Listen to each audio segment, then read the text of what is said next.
Yun, ngayon ko lang binaklas mga katropa yung ating engine. Ayan, kasi kahapon may ginawa tayo. Ayan nga yung cover, kinoberan ko na. So pwede na tayo rito mag iwan ng mga parts natin na ano, na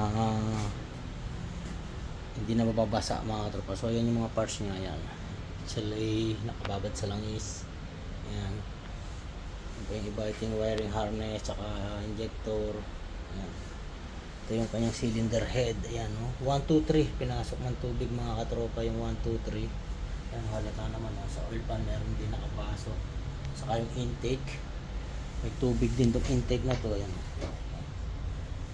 so lilinisin natin yan mga katropa, kasi ito yung transmission nya. So ito yung kanyang crankshaft, yung kanyang piston. So yung kanyang piston na damage yung number 1. Ayan, putol yung number 1 mga katropa. Sa number 2 bumaloktot. Ayan, bumaloktot yung number 2. Tapos sa number 3, okay, oo, mayroon din yata sa number 3. Ay, di, wala. Number 3 okay. Sa number 4 walang tubig na pumasok dyan. Ayan. So palitan natin ng set yan lahat mga tropa. Hindi na natin yan, hindi na natin papalitan ng paisa-isa yan. Ayan, basta nakalista, yun yung ano natin. Tapos pagdating sa head, yung papagawa natin, in order lang natin yung valve seal lang. Tapos setting lang natin yung grind valve setting.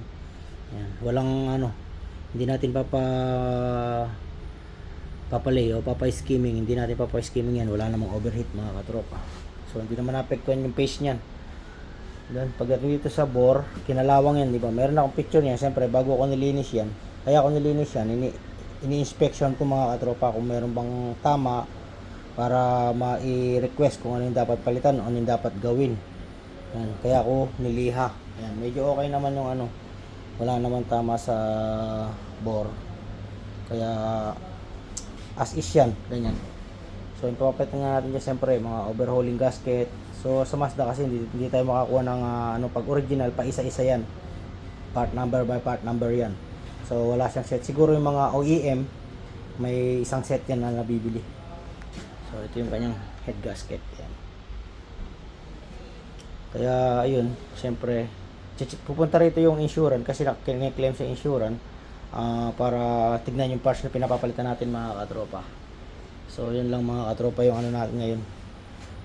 Pag na-approve na, pwede nang lilinisin na agad-agad yan. Order natin yung parts, linis, padala natin sa machine shop yung head. Tapos pag na-kompleto na, saka natin assemblein. So yun lang mga katropa. Ito yung kanyang mga parts. Yan. Sa cylinder head, timing chain, nandiyan lahat.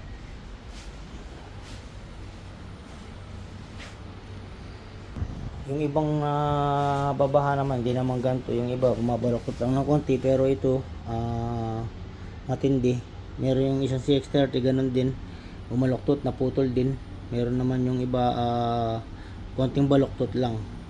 Meron dito nung after mga 2 years before, CX-8, 2 weeks pa lang nakalabas na baha. So konti lang naman naging epekto nun mga katropa. Piston, lang, connecting rod, medyo bumaloktot lang. Yun lang naman naging pero overhaul pa rin siyempre, bukas makina yan pagka mga ganyan. So ito almost 5 years na, saktong-sakto. Pagka naklaim niya lahat sa insurance na wala siyang babayaran, so naka-freeze siya mga katropa. Nagamit niya yung insurance niya na wala siyang babayaran, mare-rebuild yung engine parang bago ulit. Yan yung nito. Siyempre hindi natin alam yung sa insurance, bahala sila dyan, basta tayo gagawa lang.